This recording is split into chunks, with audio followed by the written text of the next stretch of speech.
Live from Studio 3B, it's the Pinky and the Brain Show.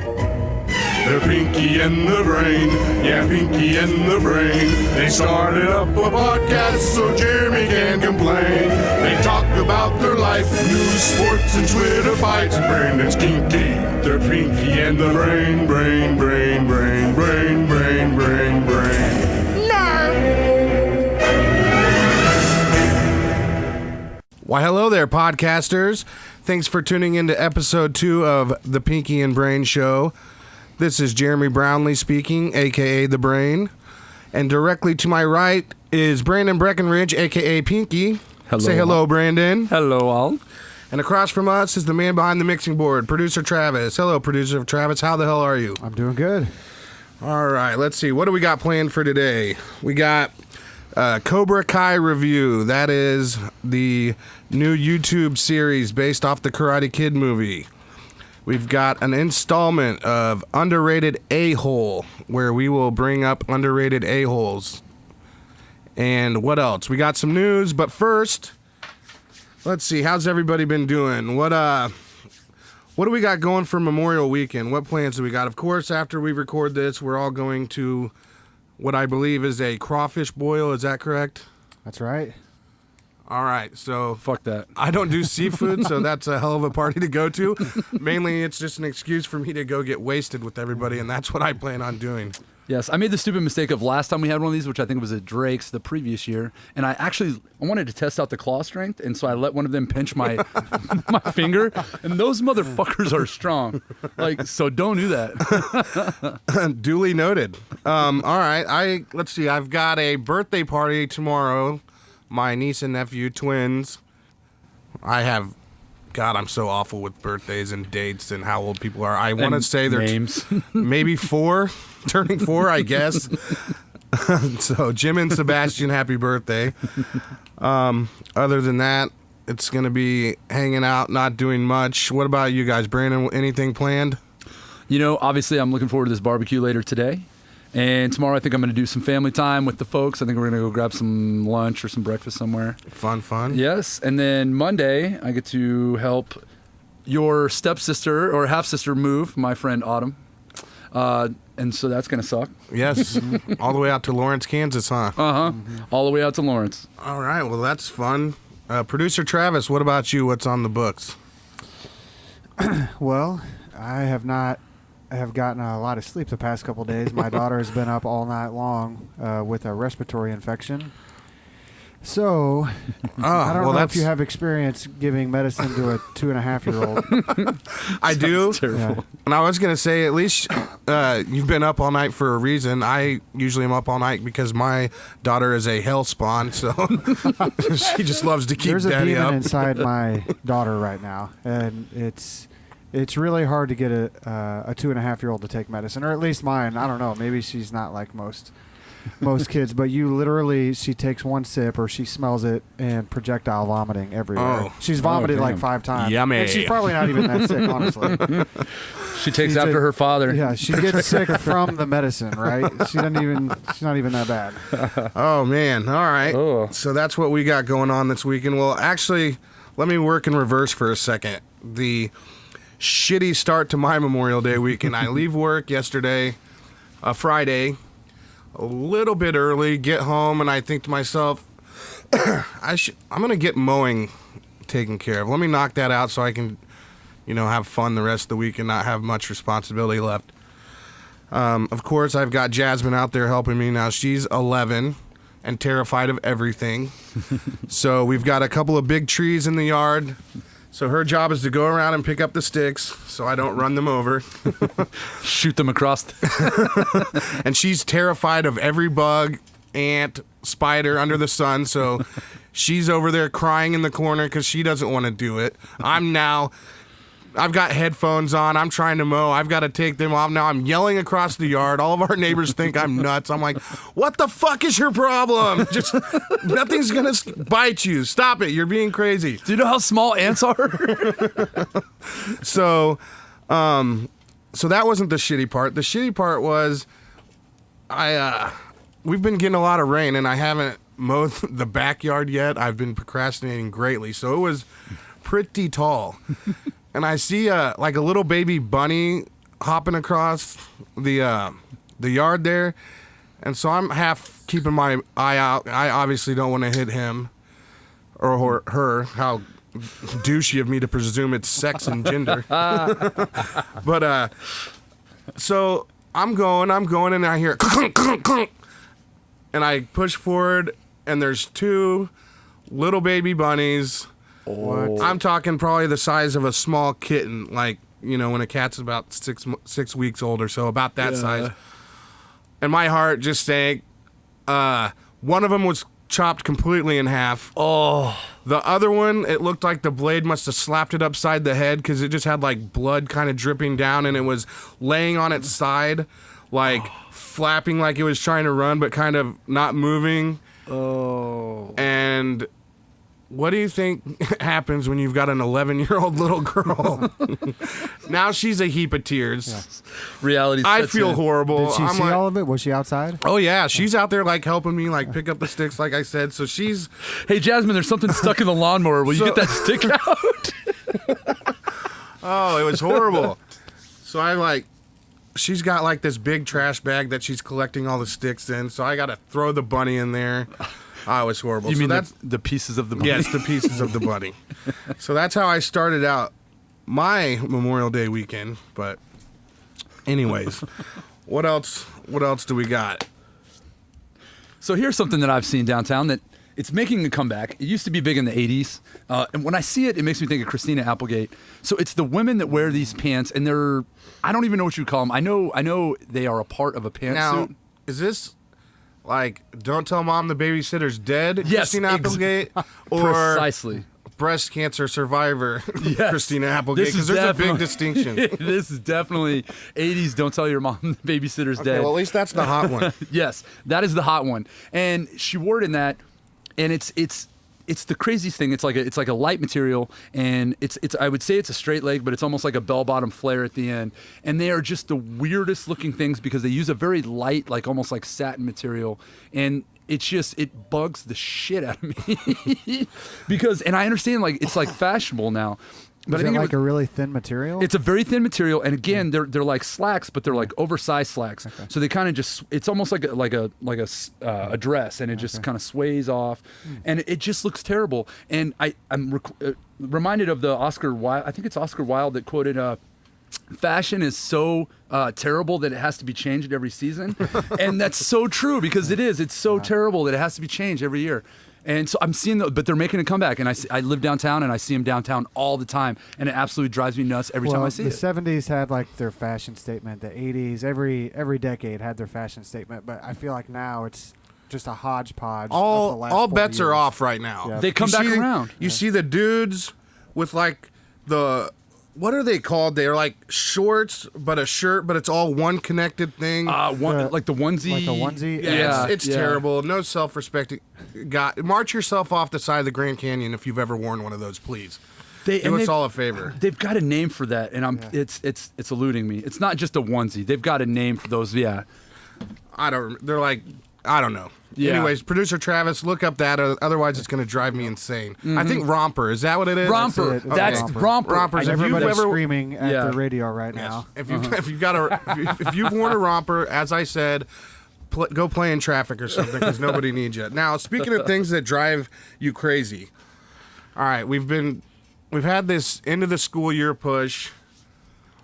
Jasmine has she's started this new thing where she likes to lie now. She's 11, about to turn 12, so now she likes to lie to Dad. She doesn't want to turn in homework, but tells me she does. She's got all these crazy missing assignments. So I at one point, there had to have been like 15 to 20 of them, okay? Now, the good dad side of me wants to get on her, make sure she does it. The rational thinking person in me thinks, she's in 6th fucking grade. I could not care less about this fucking homework. Yes. It's meaningless. It's over the top with how much they send home with these kids. Yes. Now I have to feel like I'm going through junior high school again, helping her through all this stuff. Yeah. You've got them there at school Do what you need to do with them while they're there. As the great Adam Carolla says, you've got them there 8 hours. Do whatever you got to do with them while they're there. And then once they get home, they get to be a kid. That's it. So I think there's something to be said for that. anyways, we're making this, trying to get all this homework assignments caught up. And I noticed something. Now, when we were in school, I don't remember it being this way, but now they have technical due dates for assignments, but they can really turn them in whenever they want, like without even missing any credit. Like I remember we would turn ours in. If it wasn't turned in on time, you could turn it in like a day or two later, but it was, reduced credit or whatever it was. Yeah. She's turning things in 10, 12, 13 days later, full credit.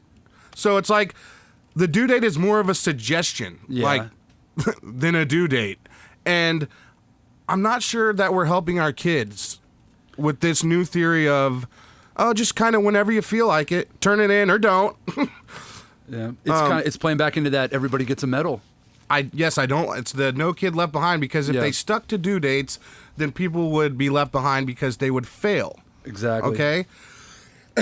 Anyway, so that's just weird. And then I talked to her more about it, and I'm like, okay, so go get them turned in. She's like, well, I went after school, but we have to grade our own homework. I'm like, wait, hold up. You have to grade your homework? Again, when we were in school, you turned in your homework, they took it home, and a few days later you would get it back with the grade on it. Yes. Now, do you think this is a rogue teacher? Like, it's really not like No, this. I asked- That's like- good point. I don't wanna do that shit. I asked specifically that, and she said it's not just one teacher. And now you see these news stories. You've got teachers all over the country, protesting, holding out, trying to get raises, And don't get me wrong, I'm all for good teachers. The problem is most of you out there are not good teachers. And if you're not even capable of grading the homework anymore, what the fuck are we paying you for exactly? Babysitting. Exactly. So, and they're complaining about their pay.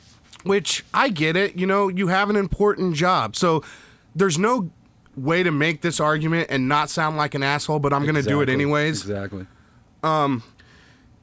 You're not grading papers. You get 2.5 months off during summer, 2 weeks during Christmas. You get like a week during Thanksgiving. Mm-hmm. And then I swear throughout this last year, there's this kids are out of school all the damn time. Yeah. So and you're trying to get made 50, 60, 70 grand a year.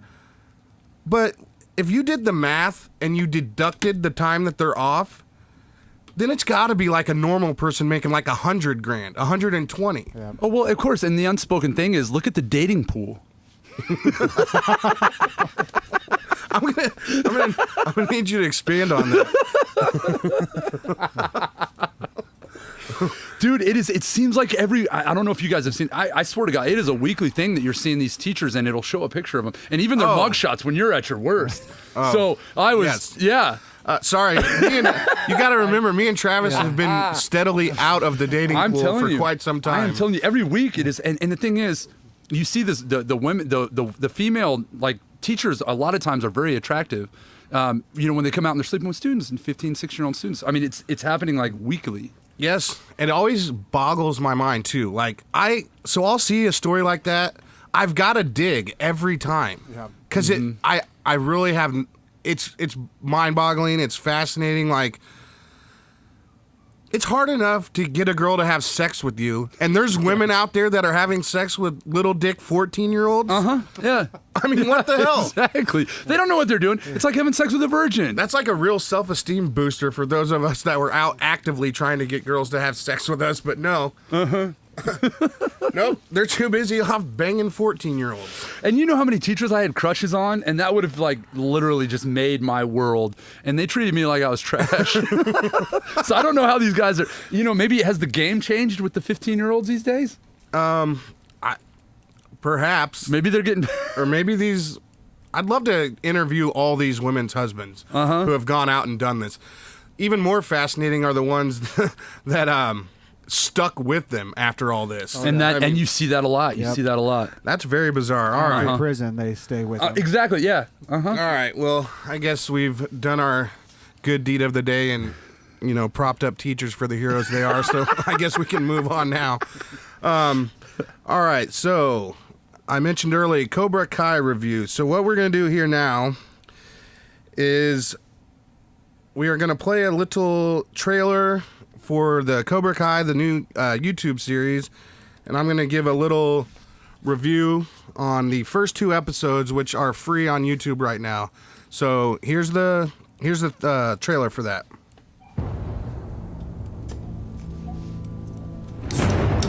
Fighting positions.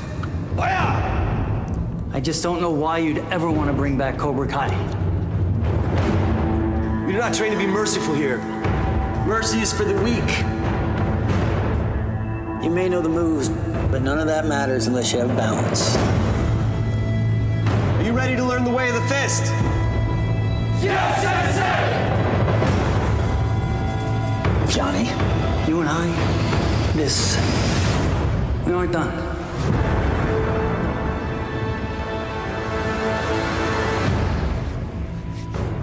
All right, so Cobra Kai. It is a 10-episode web series based on the Karate Kid film series. It premiered May of this year on YouTube Red. It stars Ralph Macchio and William Zabka, reprising their roles as Daniel LaRusso and Johnny Lawrence. It takes place 34 years after the 1984 All Valley Karate Tournament. And it follows a down-and-out Johnny Lawrence who seeks redemption by reopening the infamous Cobra Kai Karate Dojo, reigniting his rivalry with the now very successful Daniel LaRusso, who's been struggling to maintain balance in his life without the guidance of his mentor, Mr. Miyagi. All right, so the show was created by John Hurwitz, Hayden Schlossberg, and Josh Heald. All right, how the hell did we pronounce it? John Hurwitz and Hayden Schlossberg. All right, they're best known as writer, producer, director, known for creating the Harold and Kumar franchise. Most recently, they produced and co-wrote Blockers, which is a movie that just recently came out starring John Cena and Leslie Mann, which is about 3 girls planning to lose their virginity on prom night. Excuse me. Josh Heald, he is best known as a writer for Hot Tub Time Machine. So got a pretty talented group there. They've made some pretty funny movies. Interesting combination there. Yes. So I say all that to say this. This is going in. This is not what I expected at all when I found out they were bringing back this the Karate Kid. If I'm being honest, I thought it was going to be trash. I remember, back in the 80s, I'm an 80s kid growing up on Back to the Future, Karate Kid. Like, these were the first movies I could, really remember getting hooked on. Yes. And so in this world of, bad remakes and reheated garbage and the fact that people want to bleed franchises dry to the very last penny, I was, fully expecting that out of this. But, really, we don't have to go even farther than the Karate Kid franchise for an example, all right? First Karate Kid, awesome. Yes. Second Karate Kid, pretty damn good. Pretty fucking good. solid. Yep. Now we get to the third Karate Kid. Is that where it was trash. is that where they had, it was a woman, right? It was a girl? No, that's 4. That's 4. Okay. I don't know that I've even seen the third. So Karate Kid 3, basically they come back from Okinawa after the second one. Yeah. Mr. Miyagi and Daniel's son, he wants to help Mr. Miyagi have a bonsai tree store. And I don't remember who the villain in this one was. I actually, now that I'm thinking, I don't think I've seen the third one. Okay. I thought it was the one with the girl. So it was fourth one. trash. Yeah. And then there's a fifth, right? Is that the one with Okay, Jaden? so I've scrubbed the fourth one with Hilary Swank from my memory completely. Yeah, that's the one that I was pretend like that doesn't even exist. $1 Million Baby, $1 Million Karate Kid. And don't even get me started on the abortion that was the remake with Jackie Chan and Will Smith's kid. That, no. So, anyways. Love you, Jackie Chan, but yeah, that was I don't know. Hopefully you did that for the paycheck. Yeah. So, but anyways, that wasn't any of that. This was fun. It had great 80s nostalgia. It was a good blend of mixing parts from the original with new stuff. I don't know. it's on YouTube Red, so they don't kind of have to play by network TV rules, right? So they cuss a lot in it. They're not PC by any stretch of the imagination, which is definitely a kind of a diversion from the, they diverted from the first. It's a nice change of pace these days, where everything's so buttoned down. It seems like so. Like Johnny's a bit racist, and Johnny is the Cobra Kai, right? Yes, Johnny Lawrence. He's from the first one. The guy Daniel San fought in the last scene, like that platinum blonde hair, like the Russian from the Rocky movie. Yep. So, anyways, it's actually doing quite well, both critically and with the audience. Rotten Tomatoes, it's sitting at 100%. With the top critics. That is rare. 96% with the audience. That is rare, dude. I go on Rotten Tomatoes for almost every movie I watch, and 100% is me too. Rare. So episode 1 already has over 36 million views. Holy shit. So like I said, I'm going to go ahead and give a quick little review and synopsis of episode 1 and 2. So episode 1 basically spends its time catching up with Johnny.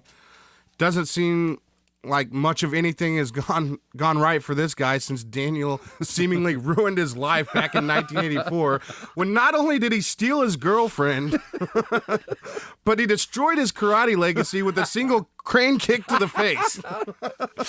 Oh my God. All right, so Can you imagine if that happened during YouTube days? He would never live it down. Oh man, so I got to go on a little side tangent on this, on the whole kick to the face and everything. He's like, to make it even worse, it was an illegal kick to the face that won Daniel LaRusso the match.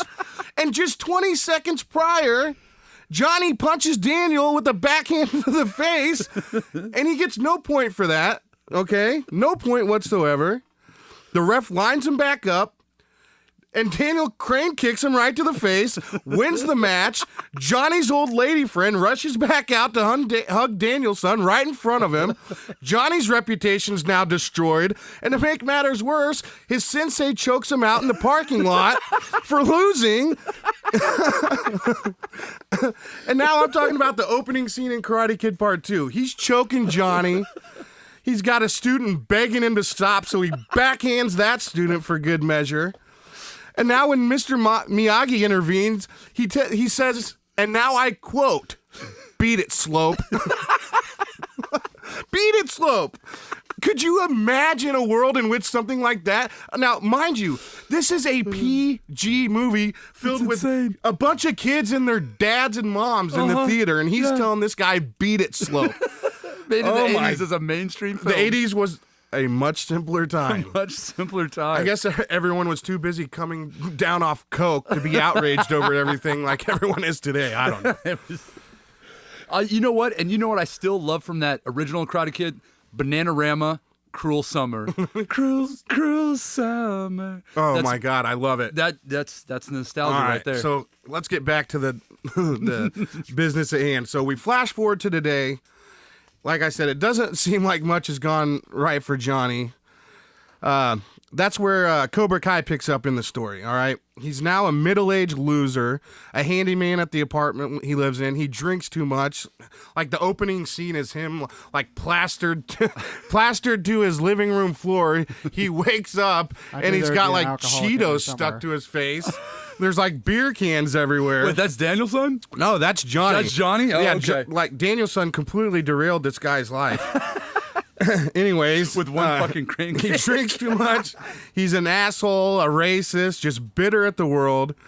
I don't know. He just looks like a pathetic mess, eating microwave dinners at gas stations and things like that. It's almost like he wants to Cobra die. Cobra die, you see? And to make it even worse, LaRusso's life is the polar opposite. He now owns a successful car dealership. He's got the wife, family, money, the nice house. He's got commercials and billboards all over town. And Johnny just can't escape it. But what about Elizabeth Shue? Does he still have her? No, that is not his wife here. She didn't even make it into the second Karate Kid. She dumped Daniel like the loser he was, too, apparently. I don't know. I just love Elizabeth Shue. I don't know if I'm the only one here. Anyways, like I said, so he can't escape Daniel's success.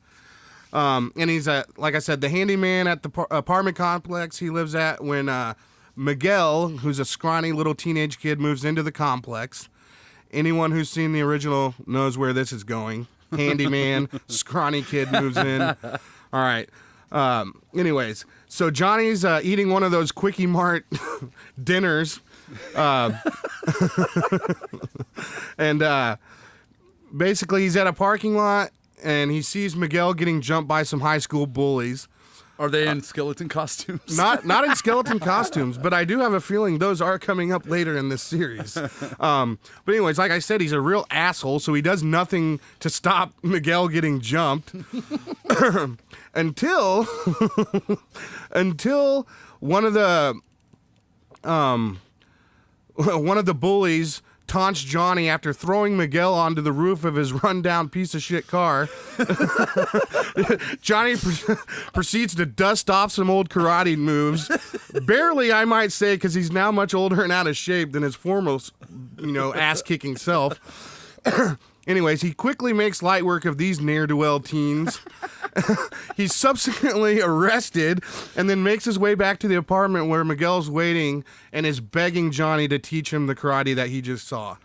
All right, so Johnny initially refuses and continues his downward spiral as he goes all Nicolas Cage from Leaving Las Vegas and just hits the road with a six-pack, and he's just driving through the valley, slamming beers like nobody's business, all right? Can I also interject that Elizabeth Shue is also in Leaving Las Vegas? Boom! And that's what we call a callback, folks. So, then basically Johnny hits rock bottom when a group of teenage girls plow into his 80s piece of shit car, and it gets is it a CRX? Oh, it's something like a Thunderbird or some rundown old crappy 80s 90s car, whatever that was. Anyways, so his car gets totaled. It gets towed to LaRusso's shop. All right, so LaRusso has to go, or Johnny has to go pick up the car. Yeah. And he's doing everything he can to avoid running into Daniel while he's there, right? So Daniel eventually sees him. They catch up right quick. And now he's just humiliated and just, like I said, rock bottom. Yeah. So now's where he decides he's going to start the Cobra Kai dojo back up. And he basically agrees to teach Miguel. And then in episode 2 is when we start to get Daniel's, sort of what he's been up to since the last 30 years. He's got some typical kids who have no interest whatsoever in karate. His son can't pull himself off the gaming systems and all that shit. His daughter's now running around with the in crowd, the type of people that beat the shit out of Daniel's son all those years ago.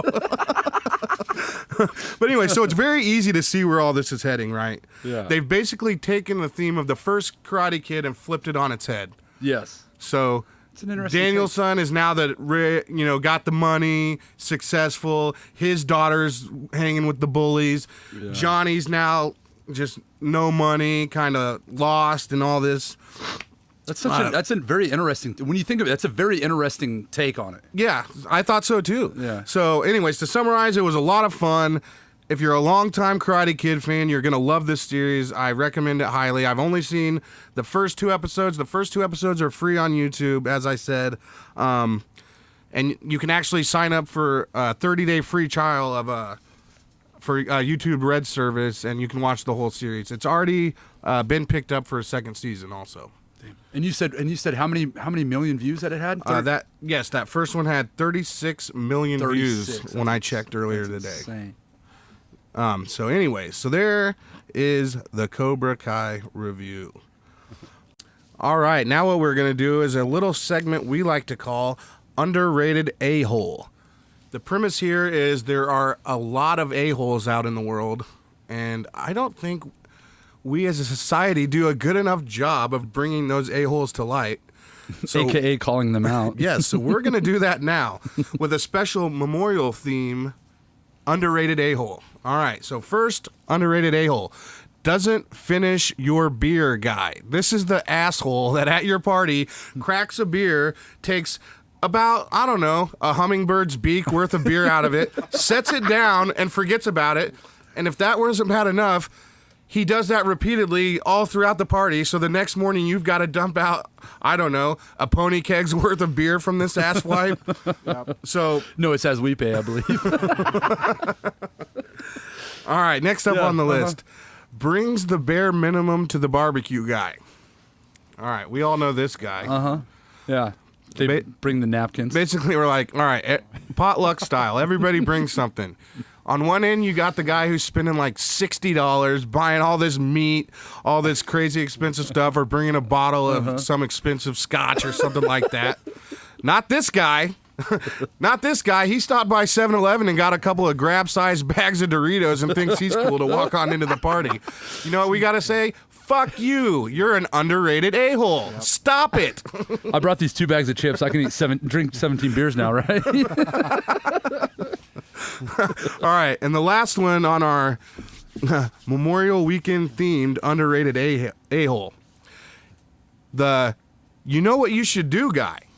All right, I would say out of the 3, I think this is the worst guy. And this guy sort of takes a couple of different forms. It could be he stands just behind you while you're grilling, telling you how you should run your grill. Mind you, he's never invited people over to his house, not once. You mean his 1-bedroom apartment? What's some other good examples of the you know what you should do guy? Well, maybe where you bought all your goodies for your grill. You should have shopped at this place. They have great insert. Oh yeah. Oh, and I think even your house. I mean, the environment is not even with. I would have gone out with the deck even further. Or something like that. Like you literally cannot change it. You know what I would have done? You know what I would have done? Oh, that would have been perfect. You know what I would have done is not shown up if I was an underrated a-hole. You know what you should do, guy. You are an underrated a-hole. Go fuck yourself, and please don't come to anyone's barbecue this weekend. I see you once a year, and you make me hate you once every year. All right, we got some news to do now, but right quickly before we do that, I'm going to kind of tell you where you can find us. We got a Twitter account. Yes, that's right, kiddos. We're on the Twitter now. We're tweeting. You can follow us on Twitter at Pinky in Brain Show. That is Pinky, the letter N as in Nightingale. Pinky in Brain Show. Follow us on Twitter. And now to the news. And now the news with Brandon Breckenridge. All right, this is Brandon. I'm going to take the lead here. Jeremy does such a good job, but he also likes to hear himself talk. So, I just turned that. Well, this will give me a chance to take a sip of this. Let's see, very strong vodka lemonade that producer Travis was kind enough to make me. That small cup. There's only 3 shots. It's been sweating all over the table for the last hour and a half until you drink it. So, okay, we've got 3 stories we're going to go over today. We'll go over the first one, of course. Not comfortable subject here first, but we've got to talk about it anyway. So we're going to talk about Harvey Weinstein. So disgraced film producer Harvey Weinstein has been released on $1 million bail following his arraignment on Friday. All right, quick question. If you get a $1 million bail, how many women do you think he sexually assaulted? 80, 90, possibly a couple of hundred? Yeah. So, that's almost like being raped again. Like, you've just arrested this guy. That's not even like, what, 25 grand a girl worth of bond? Yes. That sounds fucked up, but go on. No, it is. I mean, what's this guy, fucking Genghis Khan? I mean, I don't know. Genghis Khan at least had the dignity to start an empire. True.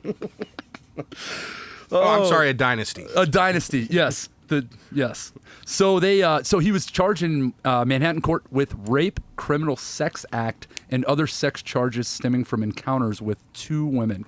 But it looks like, according to the news story, he's actually been accused by more than 80 women. And so he surrendered to the New York Police Department and Manhattan District Attorney's Office Friday morning, so yesterday morning.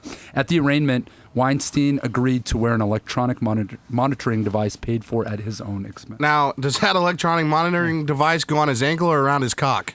Yes. Oh, electronic cock ring. You might have... So obviously this guy's a piece of shit. That's clear to say. Yes. I have seen some interesting theories bandied about on Twitter that what he's going to do here is go into court and tear down as many other people with him as he can, which Hey, I'm all for it. Clean all the trash out of Hollywood for all I give a shit. Might as well drag everything down. Now, the byproduct of that I hate is that they try and attack the victim, and I hate that. They try and attack their character, and they try and this is not a reputable in person. court, you mean? Yes, exactly. In court, in the news. Yes, in the news, and I hate that because the thing is, you're a victim and you're wanting to do the right thing, and you come forward and you're still getting attacked. Yes, that's a common thread, not only with sexual assault victims, but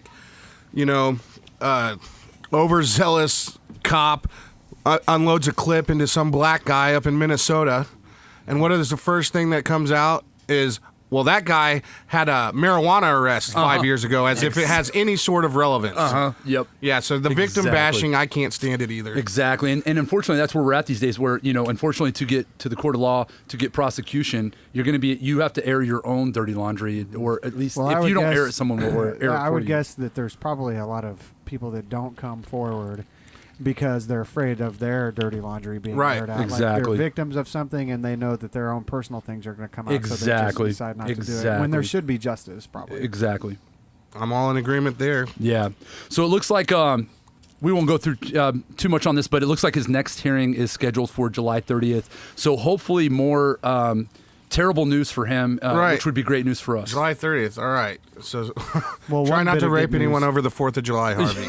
One bit of good news is his. You were talking about his net worth just a couple years ago, 150 million, down to about 50 million. Still a lot, but $1 million bail seems like nothing for. Well, a guy I'd who's say worth about $50 million. I'd be completely happy. His kids, if he has kids, I don't know. I don't know. Are obviously innocent in all this, so give them enough to live on, Exactly. and then I'm completely content. Divvy that up against all the between all the victims. Take that 50 million and just divvy it all up. Exactly. And at least give him some sort of, reconciliation. You can't undo what's been done, but that would at least give them some sort of justice to themselves. So the next two that we're going to go over are kind of in the same vein of the Memorial Day weekend. It's actually about nutrition and what we eat at barbecue. So this first one we have says, no amount of alcohol, sausage, or bacon is safe according to a new global blueprint on how to beat cancer. We're screwed. We are screwed. So are you telling me all the alcohol I've consumed while recording this show has been bad for me? Is that the headline there? Yes, I like to just sometimes sit in a bathtub with bacon and just surround myself with it. So I am not doing great for my health. Yeah. They can come out with 1 billion of these news stories, and you know what? It's never going to get people to stop. Never. So never. And here's the thing about it. Here's the elephant in the room. Here's what we don't discuss. If you do something like this, that's going to maybe take some years off your life. It's not taking years off of your life in the good year. You're not adding additional years in the good life. You're not robbed out of the cradle. Exactly. It's not like, oh man, you're going to get like 3 more 25s. No, like you get maybe less 80s. And I'm good with that. I'm good with that. And I always bank on the fact that technology is going to save me anyways, that I'll live long enough for them to just start replacing my body parts like I went to Jiffy Lube or something like that. Robot bodies. Hey, a modern day Frankenstein. There we go. So it says, this report says even small amounts of processed meats and booze increase the risk of a host of cancers outlined in the World Cancer Research Fund, WCRF, guidelines updated every decade. Now, here's something that I'll add, because I read a book a long time ago. It was actually recommended by someone that owned the company that I was working at. It's called the China Study. It's the most comprehensive nutrition study ever completed. It involved 20,000 researchers, and I think it took over 10 years to complete this research. What they ended up finding out was, so they had 2 groups of lab rats, and they fed both lab rats alpha toxin, which is a known carcinogen. So basically, it was a poison that they know is going to cause cancer. So is this like something that you cook the bacon heats up, it, produces smoke. That style of a carcinogen. Exactly. So when you grill something and you get that black char on it, which is really the delicious part. Exactly. That actually produces carcinogens. So they fed these. They had 2 separate test subjects, and so they fed them both the same alpha toxin, which is a known carcinogen, something that is going to cause cancer across the board. But they fed one a strictly vegetable or plant-based diet, and they fed another one that actually was animal meat. What happened was the animal meat subject group all developed tumors from the alpha toxin. But the entire group of mice that had been fed just the plant-based diet, even though they had received the same alpha toxin as the other one, did not produce tumors. So I guess what I'm trying to say here is I think there are a lot of more variables that are involved in this than we're trying to simplify it down to. So your body processes toxins in different ways. It all comes back to the same old boring answer that we all have known. Moderation. You eat bad stuff in moderation, good stuff hopefully a little more in moderation. Yes. You drink in moderation. You have fun in moderation. Because any life in which you just eat plant-based food and stay indoors is no life I'm interested in living. Exactly. Well, and that's the thing. So lately I've been trying to make changes in my life. Obviously, Pinky and the Brain and Travis. So we like to live crazy lifestyles, and I actually pride myself on it. I'm single, and I like my lifestyle. The thing is, I've been trying to make changes, and I've been trying to become more healthy. But what I have realized I am doing is systematically eliminating everything that gives me joy in my life. And it sucks.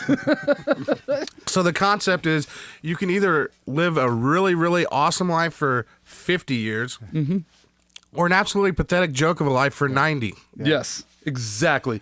And, and again, Alan Watts, very brilliant philosopher, he talks about there are two separate sets of people, and they're kind of like stars. Some people want to sustain their energy and have a long life, and it's a very slow burn. We call those the boring people. The boring people. They have a very low light, but that low light is extended from a long period of time. And then you have people like me and Jeremy, Kurt Cobain. Kurt Cobain. What was that famous quote? I would rather. It was something to the effect, I would rather burn out. I don't know. Producer Travis, you're gonna have to look up this quote for me. Yeah. It's Kurt Cobain. Just right, like Kurt Cobain burning out quote. He'll get it. And it sounds very much in line with Alan Watts. That's more of my speed now. I don't want to burn out at 28 or whatever. I think he's part of the 27 club. Yeah, which is there's been just a crazy amount of people that died at 27. It's crazy. No, was Belushi? Belushi wasn't. He was in his 30s, wasn't he? I don't remember. I know. I'm trying to think if he was part of the 20s. I don't remember. Travis, do you have that? I know. quote? I know he was young. Belushi was young. Kurt Cobain. It's better to burn out than to fade away.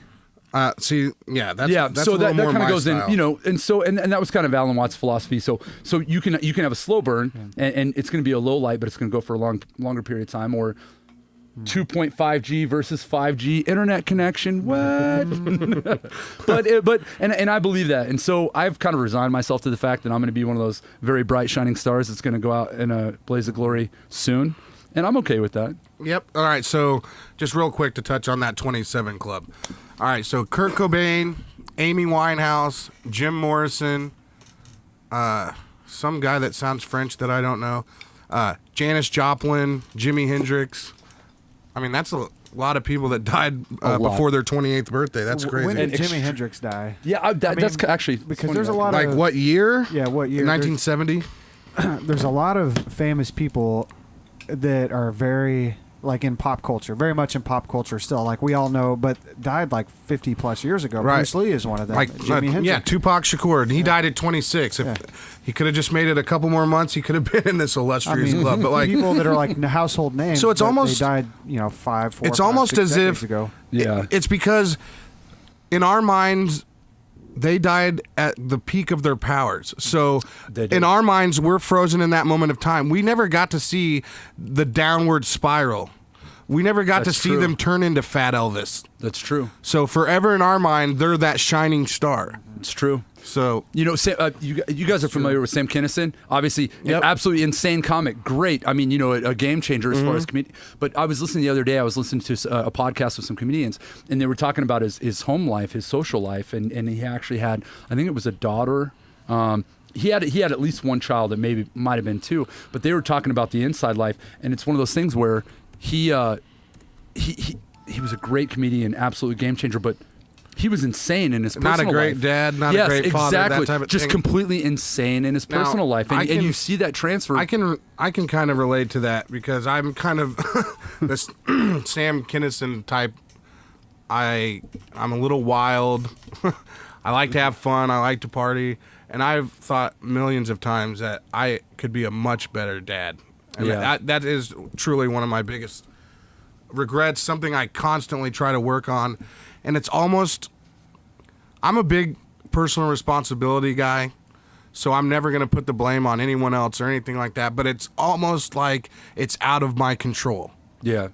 Like I can sometimes tame it down, but ultimately it's something that's out of my control. Well, and it's, as Dr. Jordan Peterson would say, you can't change your nature. You can Right. change your behavior, but your nature, the driving force behind who you are, is pretty much solidified. You can be cognizant of it, and you can change your behaviors, but your nature is your nature. Right, and I go through peaks and valleys on this. I'll go through weeks. Like you said, you're trying to get healthier. We got this wedding in Mexico here coming September, so I'm very thoughtful of that, trying to get a little bit healthier, drop some weight before this trip. Yes. So I can put together a few months of sort of being disciplined, not drinking very much, eating right. But you're right, it's my nature. It always snaps back to it, and I honestly don't have an answer, and I've never known what to do about it. It's terrible. It's terrible because on the one hand, you know, and again, think about a Friday night that we've had together. Let's say we were both good, okay? So obviously, you know, me and Jeremy and Travis like to drink. So let's say we have a Friday night where we hang out, and let's say we decide to forego the booze. That's fine. We made the right choice. Let's say that night was boring as fuck. Did we really, at the end of the day, let's say we all died the next morning. We were all hit by a bus. Did we make the right decision? We could have had a rager the night before and had a great time and done that hugging, I love you, man, you're the best. Or we could have had I don't want to say boring just because we're sober, but a very much less Tame, eventful night. mundane to a point. Probably watching a movie, whatever. Are you really losing if you die the next morning and you went all out the night before? That's the thing. You know, everybody is all about longevity but the thing is, if you died, everybody assumes that tomorrow is given to you, which Right. it's not. So I mean, how can you really know that living for today is not the right choice? Yep, and I think it's just about finding a balance. Yes. Always trying to improve, become better. But you can only do so much to escape the beast within, I suppose. Well, Exactly. everybody's got a beast or a battle they're going to fight their whole life, right? You know, Right. you Yes. just have to do your best, and it's not. You probably can't assume that it's going to be fixed someday, or you're just going to be able to get rid of that.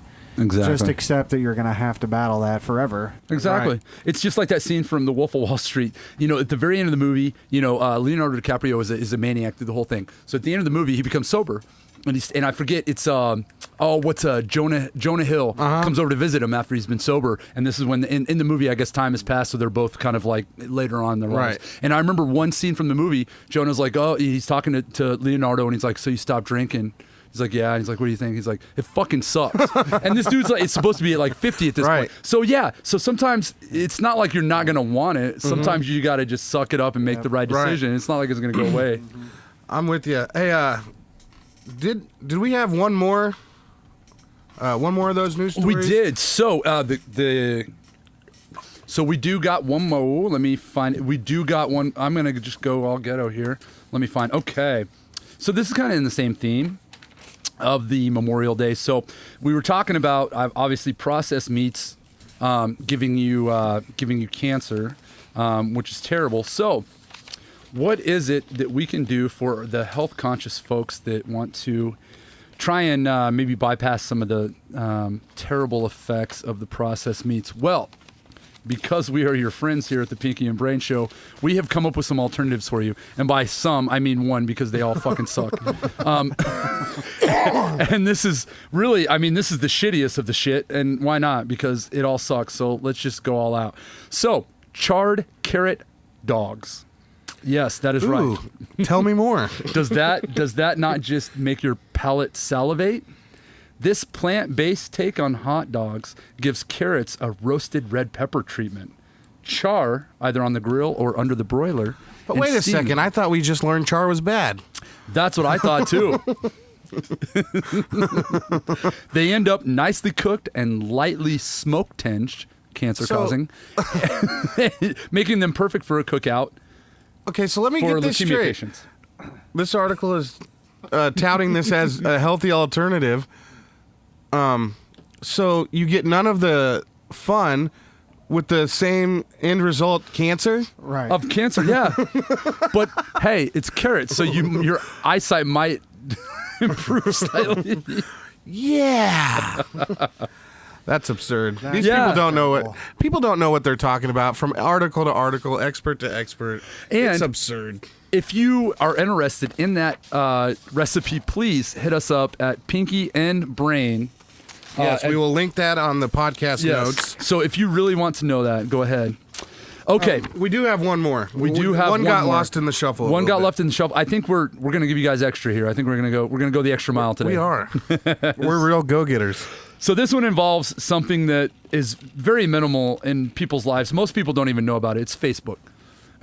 And so San Francisco, Facebook launched stricter political ad disclosures for candidates and for polarizing issues such as guns and immigration, in a step company executives say is critical to prevent Russian operatives and other bad actors from meddling in the upcoming midterm elections. Now, I think anybody listening to this that's been up on current events obviously knows this is addressing the Russian trolls that seems to have made its way into the news lately. Apparently, Russia obviously had an army of trolls that were sent out to basically sway. Yeah. So, and the way I understand this is they released a study. I'll have to look it up. I'll try to get it back to you the next time. But the basic idea was they studied like 3,500 of these instances where basically it was supposed to be bots, Russian meddling, to kind of see the effect that it had on people. Yes. And what they found was they were not actually trying to get people to sway their vote per se. That was a very, very small percentage of it. The lion's share of this was they had bots about like what you had mentioned, racially motivated stuff. Yes. All the hot button topics to get us to fight amongst each other. Yes. They found out that was something like 80 to 90% of these instances. It wasn't pro-Trump, pro-Hillary, against, for. It was strictly get us fighting amongst ourselves because then we won't look at the bigger picture. Exactly. Internal discourse. You look at, there's been 2 school shootings this week alone. All right. And instead of us trying to come together and figure out a solution to make sure this doesn't happen again, our little pea brains can't get past the infighting. Yep, so a school shooting happens, somebody comes out, and within about 2 seconds, it's all about fuck you, no, fuck you. Yep. And we're no longer talking about the issue. We're just infighting. And that's what they were really trying to accomplish. Exactly. It becomes, and again, I don't know if anybody, you guys have heard this, but it's emotional politics versus Basically, analytical. If you think about it, the United States, for a long time, has basically been untouchable in the military sense. Yes. We've got too much money invested in it, way too much technology. We're the big dog on the block, basically. So what do you think's going to happen? You think places like Russia and China, these types of places are just going to go, oh, well, they got us beat? No, they figure out a different way. Exactly. Okay? And what Russia's doing is sending in these bots, not to sway elections, like is being bannered about all the time. Yeah. They launch an attack that is going to destroy us from within. Exactly. And what's the best way to do that? Just make us basically destroy each other. Exactly. And I'm 38 years old. I do not remember a moment in time more polarizing than right now in 2018. And I agree. I'm 37 and I agree. Nobody can agree on anything. When's the last time you heard a debate about a topic that actually debated the topic? It's all about, no, you're a Nazi. No, you're a left-wing libtard. Mm-hmm. Like exactly. We can't compromise. We can't have a civil discussion. I mean, it goes to extremes immediately. When people like, the Dave Rubins of the world, the Jordan Petersons, the Ben Shapiros, who are now all, basically smeared to be called the alt-right. I've listened to many, many lectures. I've read many articles, listened to many podcasts with these folks. They are the furthest thing from alt-right that you can get, but that doesn't matter anymore because that's the narrative. It is, and they're having. I mean, those guys again. All they want to do is talk to people, and they're having to hire security teams now. Right. You know, and their lectures are being canceled on campuses, and it's insane. Yep, and it is insane. It's very frustrating for somebody like myself who, at the end of the day, if I had to pick, even though I don't like political affiliation, I would pick libertarian because there's parts on the left I agree with, there's parts on the right I agree with. Yep. Truthfully, I think if you're far left, far right, you're an imbecile and you should check yourself out of these conversations. Well, I mean, if you could really, I mean, if you can see no value in the other side, see, here's the problem. There used to be a time where you didn't have to agree with the other person's argument, but you could at least understand their point of view. Yep. When you understand the other person's point of view, they're still a human being. And you can compromise and make some gains. When you think the person sitting across from you is a Nazi, is a racist, or is a left-wing libtard, there's no progress to be made now. Exactly. Well, You've taken all humility. Yeah, well, people do that even if they don't necessarily think that. Like, for example, they exaggerate the other person's argument. All the time to make them easier to attack. Not just, Yeah. not just people. Journalists are doing this now. True. Yeah. I used to think journalists were the ones that were to help steer us through this stuff. Yep. The problem is the internet is a beautiful thing. It also has its downside, which is now everyone has a voice. Unqualified people have a voice. Yep. And with the destruction of the newspaper became an influx of online journalists who are not very accredited Or not at all. Yeah. So now we have journalists we have activists masquerading as journalists. Yes. And that's a big problem. Because the thing is, there's a lot. Here's the thing, and I know the people in this room. You know, we know when you're reading a link that you can tell somewhat to a certain extent if it's reputable. You can kind of do some parsing and figure it out. But the majority of Facebook, and I know this because of even relatives, they literally see a headline and that is stuck in their head. Spew it out there, and that is it, and that is it, and that is gospel. Well, people aren't interested in having a public discourse. They're interested in being right. Exactly. And that's what the problem is. They're breaking these down ego. to false dichotomies. It's not just two different solutions. Right. You know, so, this is way all right, more we were just complicated. talking about school shootings, so let's use that as an example. Somebody walks into a school in Florida, murders 14 or 15 kids, however many it was, and the argument immediately turns into every politician who is a conservative and every politician who has ever accepted even a $1 donation from the NRA has blood on their hands and are killers. You're right. And okay, on the flip side of that, Donald Trump calls MS-13 gang members animals, and what happens? The news organizations run with Donald Trump calls all immigrants animals. Yep. Okay, so this is what I'm talking about. We are stuck in a place where the truth no longer matters. Yes. And people, and there are certain subsects that will actually dig and like us and try and find the details. But I swear to God, 80-90% of Americans literally just read it, and it's implanted. The amount of people who read the headline but not the article is staggering. Yes. And if you aren't informed, I don't know how you could possibly have an opinion, but it seems like the least informed have the loudest opinion. It's true. Well, they think that because an opinion is true, or excuse me, if an opinion is popular, it must be true. Right. Exactly. That is very wrong. Yeah. Right. I mean, there's a popular opinion that LeBron James is the best basketball player of all time. Sorry, that's Michael Jordan. Michael Jeffrey Jordan. For those that aren't sports nerd, I was going to say the flat Earth theory is kind of what I think. There are a lot of people that still think that. Okay. And I think there are a lot of people that still think that. It's getting it's gaining popularity. It's gaining not just traction. people still think and that it's and that's gaining why traction. and maybe that would make a good segment for a later date, but that's another what reminds me of I honestly think it's gaining traction because it's gaining traction. Yeah, it's gaining you know, it's traction because it's gaining popularity. It manifests itself. Yeah. This is the last thing I'm going to say on this. We're probably already over our allotted amount of time here for today. We've got a barbecue to get to. I'm already starting to slur my words. So let's put a little nice button on this. On the flat Earth, all that. I am fascinated by the people who have to believe the most insane things. Yes. Like, do you understand the massive conspiracy that would have to be taking place for the Earth to be flat? Yes. Insane.